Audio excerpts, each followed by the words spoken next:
left, and then I see you and Charles and Nolan, whom I do not see, but I know he's there. Okay. That's 4 of us, at least. 4 participants. All right. You should see. She's not able to get in. Okay. Yeah, she can. She wants to. Okay. Okay, there you go. So you should see an indication now that we're live. So we're good. Yes, to go. we are live on YouTube. Thank you, Martha.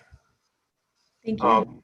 So at this point, it's appropriate as chair to call the meeting to order and note the discussion order and note that there is not a quorum, and therefore the committee will not be in a position to vote on issues, including and other items. So it should be noted that we do not have a quorum at this point, but we are in the discussion mode at this point. Introductions are in order at this point for anyone associated with the committee. Yeah, thank you. I'll just take a moment to introduce those that are joining us today. We have a number of folks here with us. Some are familiar and some that might not be. Diane Fusco is here in the room with me. They're very small behind me. Then we have Dan. Dan Doorne is here, and I will let him maybe do an intro of himself in a moment. And then you'll probably recognize Jill Swinger there. Hey, Jill. Her hand. She's here with us. And then Charles Ramsey is also on the line with us. I thought maybe Charles and Dan could take a moment, Mr. Holland, and just do an introduction of themselves, if you don't mind. Please. Yes, okay, I would Charles. Really appreciate that. Thank you so much. Great. Charles, would you go first, please? Sure. My name is Charles Ramsey. Thanks for the opportunity to listen to today's meeting. I'm actually with Henrico County, and I work in the finance accounting division, and I've been there for a little over 18 years. Okay. And prior to that, I was with Deloitte & Touche in the city of Richmond for about 8 years. Okay. And your last name again is, I'm sorry? It's Ramsey, R-A-M-S-A-Y. S-A-Y. Thank you, Mr. Ramsey. Sure. All right.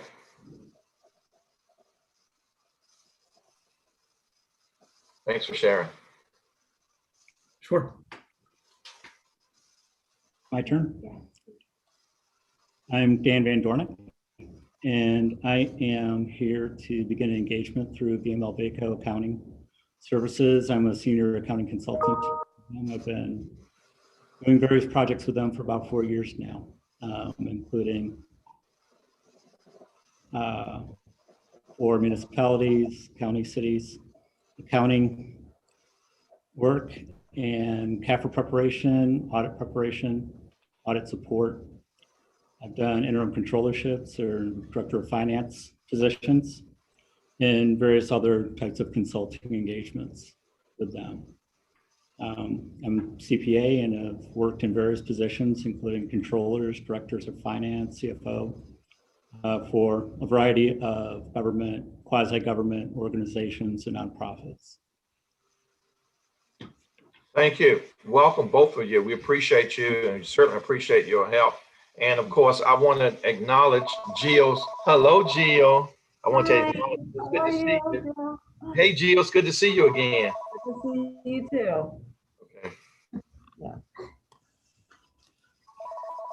Well, thanks for that. Sorry, we're a little different than normal today, but Yes. Maybe just to catch mostly Mr. Blackwood up, the staff here have been working to put together a staffing plan with Mr. Holland and Mr. Spoonhauer over the last 2 weeks. Our previous director of finance is going to be leaving her position at the beginning of April. So we've been putting together a transition plan for staffing.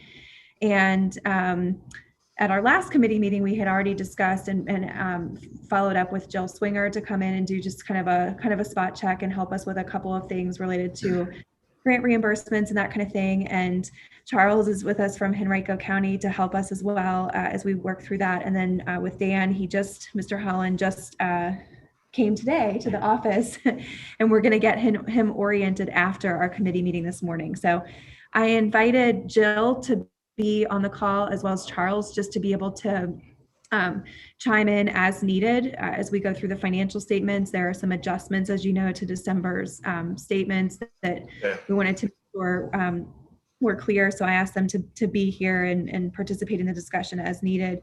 And then I thought that it would be a good help for Dan just to get a feel for how the committee meets and, as he's getting oriented to the commission. So our group is, as I said, larger on the staff side than it is the committee member size today, but I think it'll be good for everybody to kind of get a feel for each other. So. Yeah, I greatly appreciate it.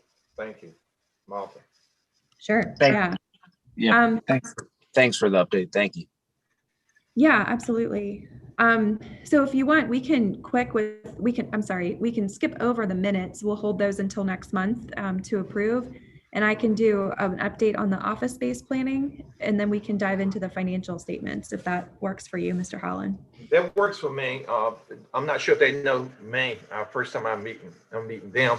But anyway, I'm currently the chair of the committee since last summer. I am a licensed CPA. Been on the board of supervisors now for 14 years in Chesterfield. Currently the longest serving board member, and on a number of committees in the region. And so I greatly appreciate what Martha's doing and what you are helping us to do. Believe me, it makes me feel a little bit knowing that today. And so I just want to acknowledge that off the bat. And okay, please go. I'm sorry. I just want to make sure, that it was fair to them for me to share with them who I am too. No, thank you for that. I appreciate it. Everyone knows you.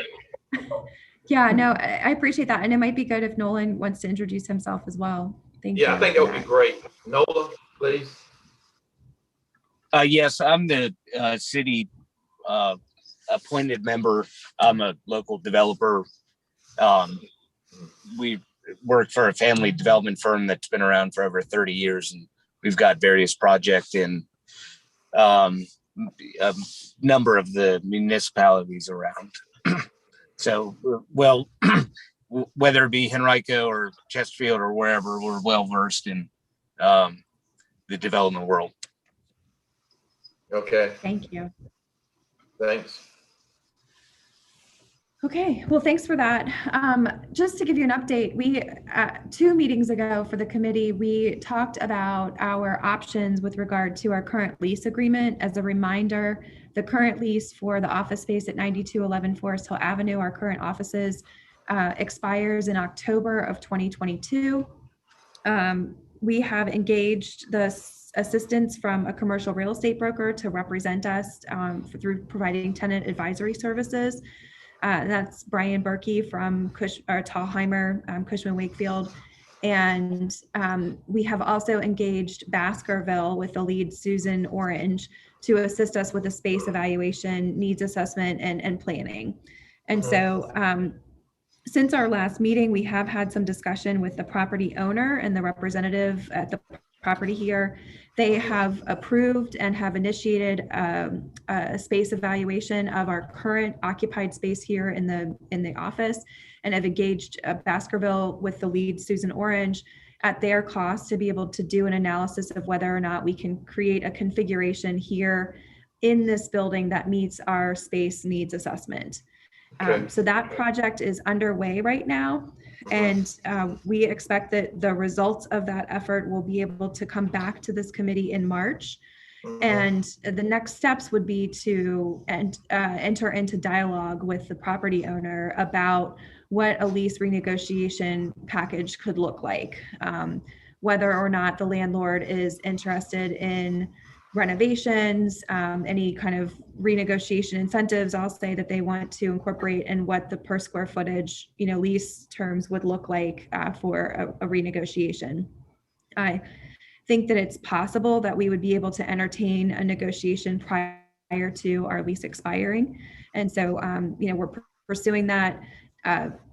heard loud and clear from the committee last time we discussed it, that we're not abandoning the concept of looking elsewhere either, but wanted to keep a stay option and a move option on the table so that we can evaluate both kind of as we move forward. So we're just trying to kind of take those next steps as best as we can to be able to bring more information back to the committee.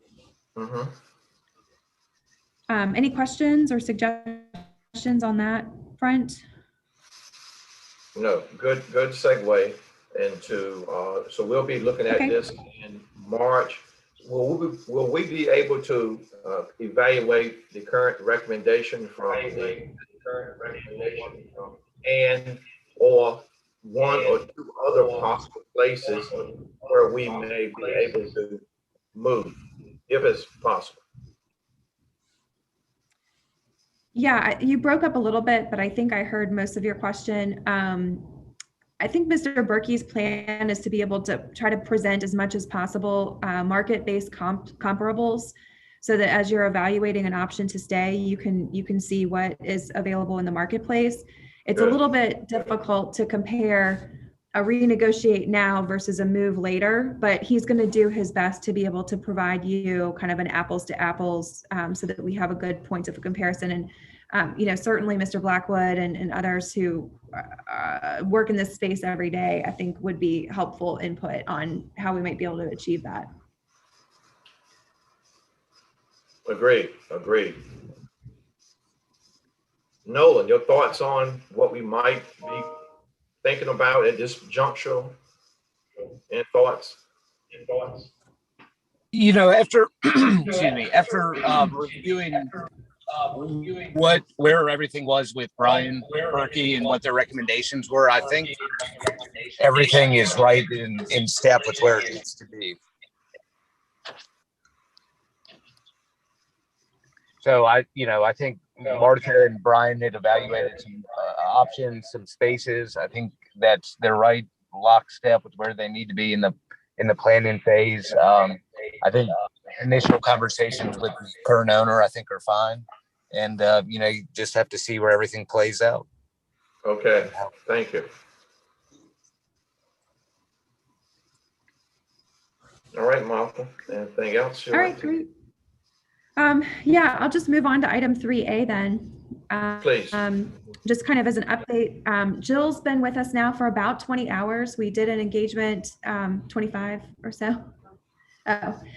We did the engagement with her following the committee meeting last time. She's been able to complete for us the January financial statements, and she and Diane worked together, I think, most of last week to be able to complete the second quarter reimbursement billings for our programs.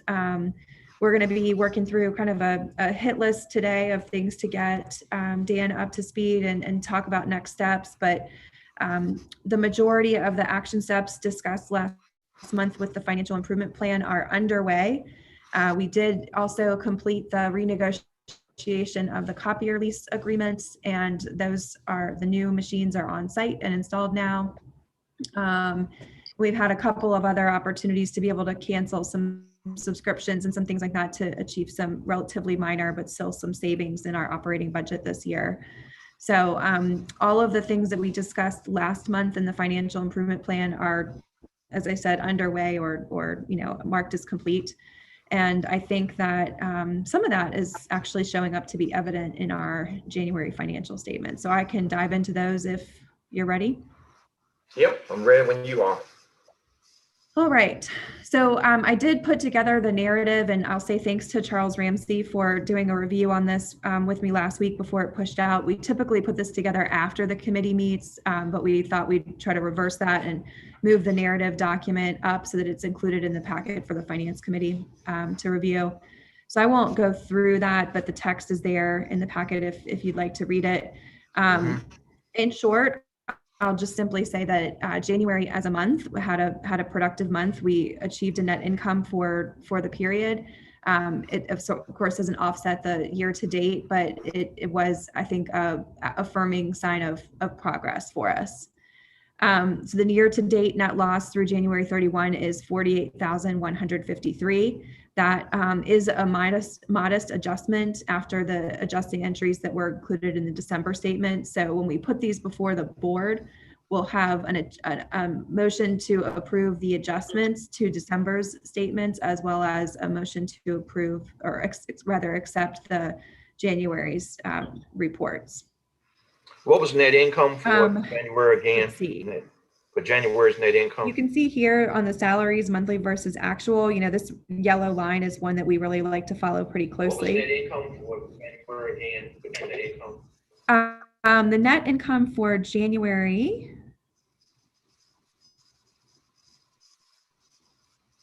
was $5,754. Okay. It's scrolling to you. I see it is it now. on your Thank screen? you. Okay. I got it. Thank you. So that was the net income for January. You'll see there that the net income for December was adjusted. Yeah. I got it. Thank you. Okay, great. So I would say too, January was a pretty positive month. We had the whole of the expenditure for the audit for last fiscal year. So that $10,000 would have, had that been recorded in a different month, that would have had an even greater impact on the positive results of January. But still, I think all in all, a pretty good month considering it was a 2-holiday month for us. Okay. So back up to the chart in the narrative section, you'll note too that we've had a little bit better performance in January as far as the percent of staff costs reimbursed.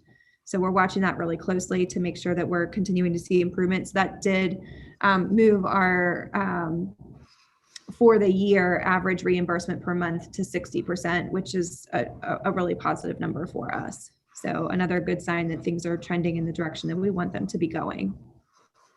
Martha, are we accounting for the salaries as we discussed some months ago? You may recall variable versus fixed. We're treating that? We discussed some months ago variable versus fixed. How we're treating it? Yes, we have returned to the fixed rate for billing.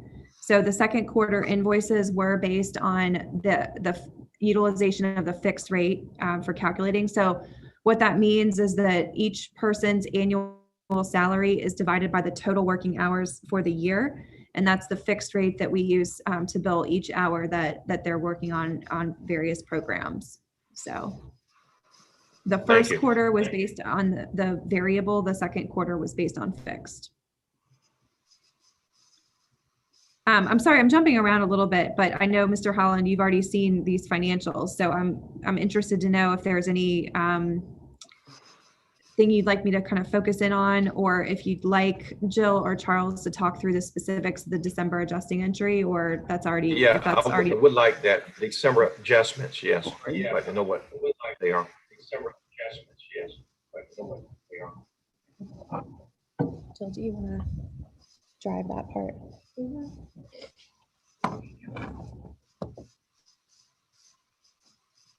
Hey, Jill, you can take off that mask if you like. It's very cumbersome, isn't it? So basically, just so without looking at the numbers, the adjustment was the payroll that was accrued at the end of June for the payroll that we actually pay on July 15th. And then there's revenue associated with that as well. So what Terry's approach is just to roll that into this year's fiscal year, which really wasn't the right way to do it.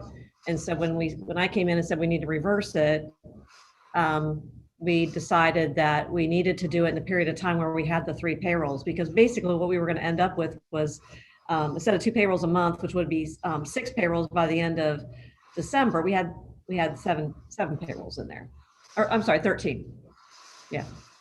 Because 6 times 2 is 12. We had an extra payroll, and it just didn't, and the whole theory was, she said, well, we could just reverse that at the end of the year. But because we were having such trouble trying to understand, what's going on in the business and can we do the right analysis, we wanted to shift to doing the the payrolls, put the payrolls in the month for when the work has actually happened. So in other words, even though we're delayed a payroll, we pay on a delayed basis. Let's record it in the financials as if it's the work happened in January, the work happened in December, whether it got paid, you know, in the next month. Let's not concern ourselves because we're trying to understand the revenue versus the expense. So basically when we did that reversal, and I'm going to look at my copy because it's just too tiny over there. We had 66,000 in revenue that we had to reverse. And then the expenses were 54,500. So there was a net detriment to our bottom line of about 11,800. But that's really what we did, because we want to be able to, from now on, we're going to make sure, and January was like this. The January financials are reflective of the work that was done in January, the payroll that was, you know, for the people who worked. So whether we paid the last payroll on 2/15, we're not worried about that. We're booking it into the period of time that it was incurred so we can match it properly. Thank you for that accrual basis of accounting. I just thought about that. Yeah. I know, Jim, it's near and dear to our accounting. Yes, you know, it's a concept that it just, especially for us, because we need to have enough time to react. That was one of the first things when I came in. I said, well, if we've got any issues or we've got certain grants that are going the wrong way, we've got to be on top of that. And it does take, you know, it takes the ability to close the books in the first month. We have to do it the second week of the month, rather. We have to wait until the payroll actually is being processed, but then we can run the time and grant report and we can book it all into the right period. So as long as we're all flexible with realizing that it might take 5 more days to close the books, we can get more accurate data in the right month. Thank you, Jill. I greatly appreciate that.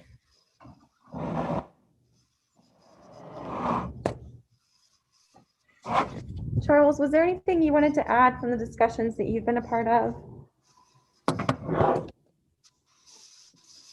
No, I mean, I think Jill did a good job of covering the adjustments, and hopefully with the changes that have been made to getting the expense in the right month, that you won't have that kind of issue going forward. Yeah.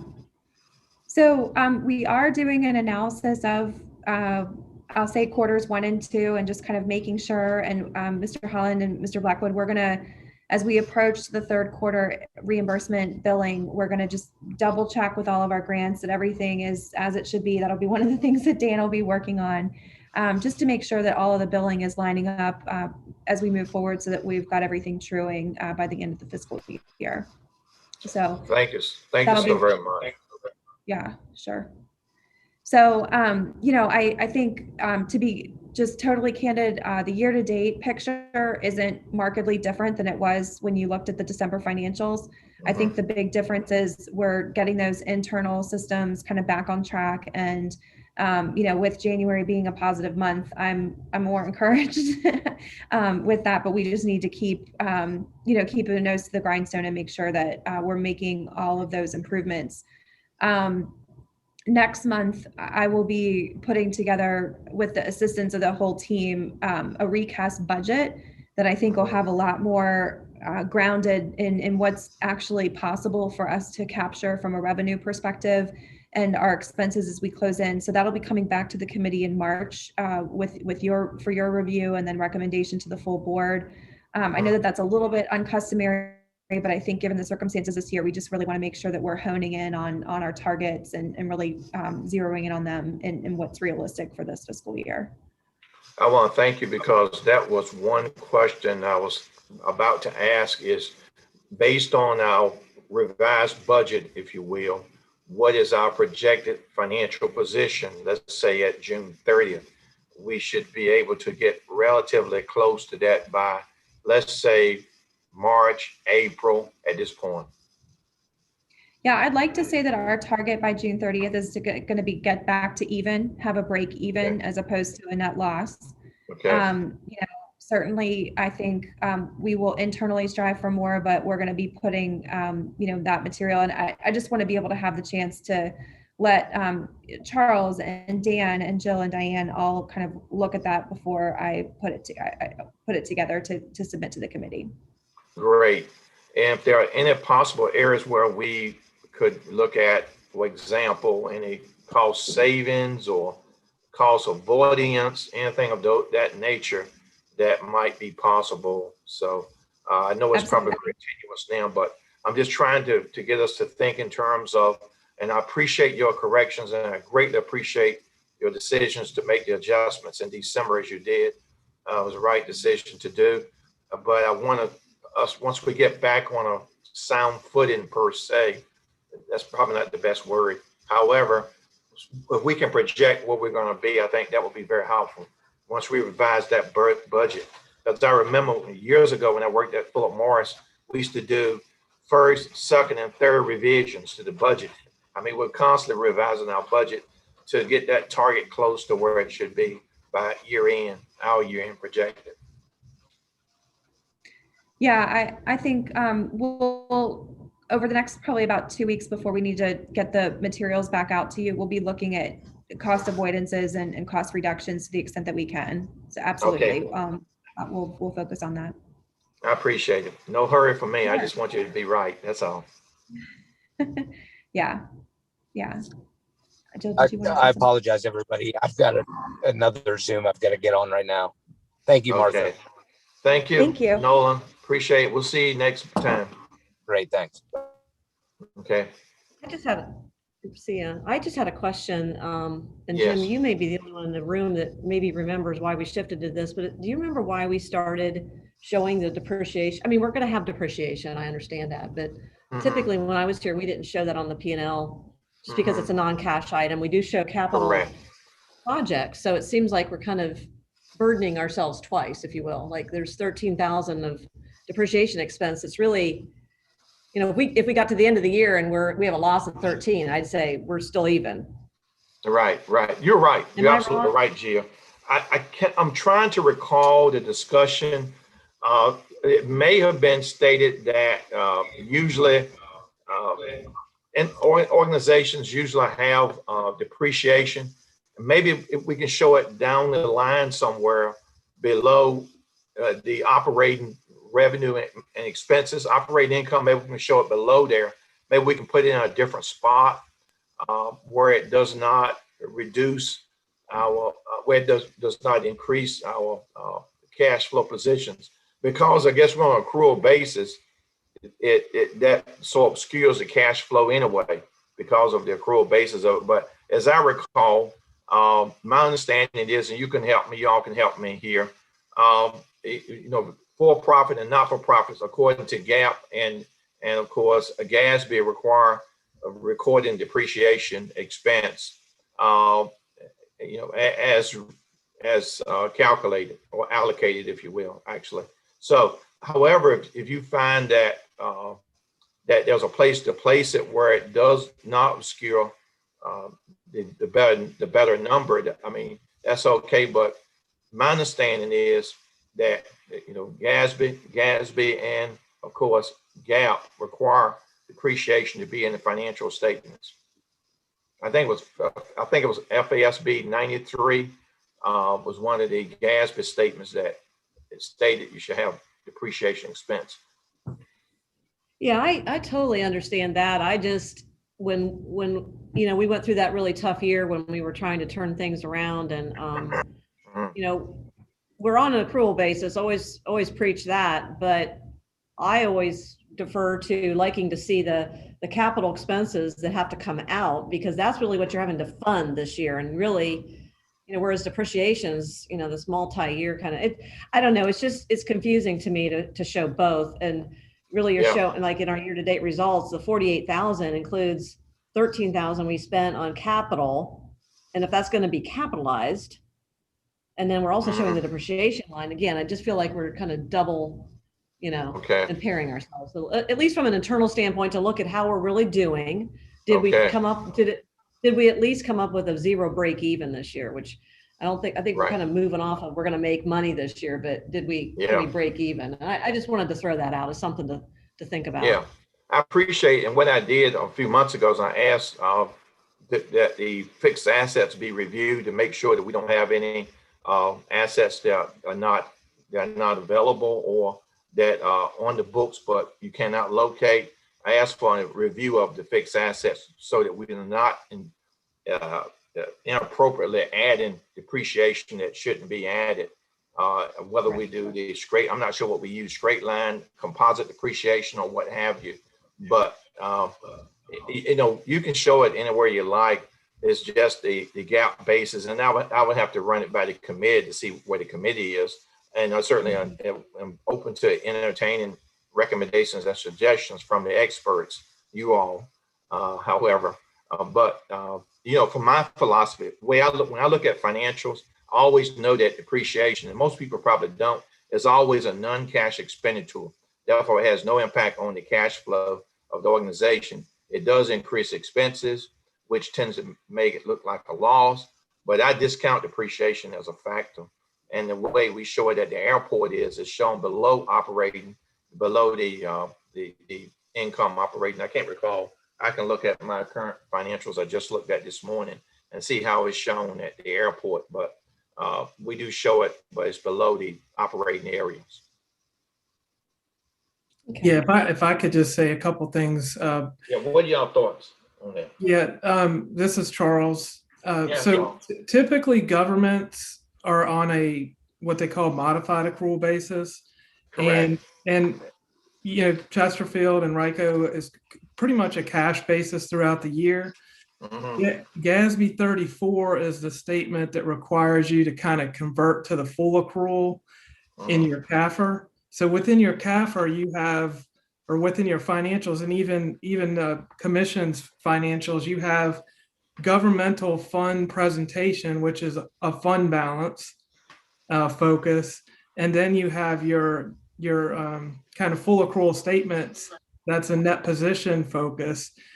And with the full accrual, the government-wide, the GASB 34 requirement, that's where you're picking up your fixed assets, your depreciation, your pension liability, your deferred outflows and inflows for pensions.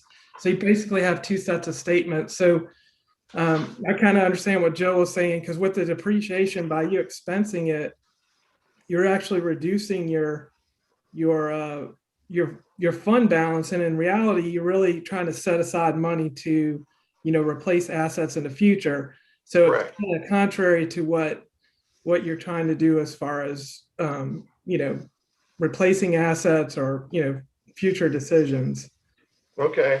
So I mean, if you think it's technical, accounting wise, if it's technically the way to do it, Jill, and of course Dan, I'm open to that. I was just going off what, again, I had thought of previously. For example, let's see, let me look here. I'm trying to find something here that I'm looking at. But I hear what you're saying. I mean, you probably could show it as a separate.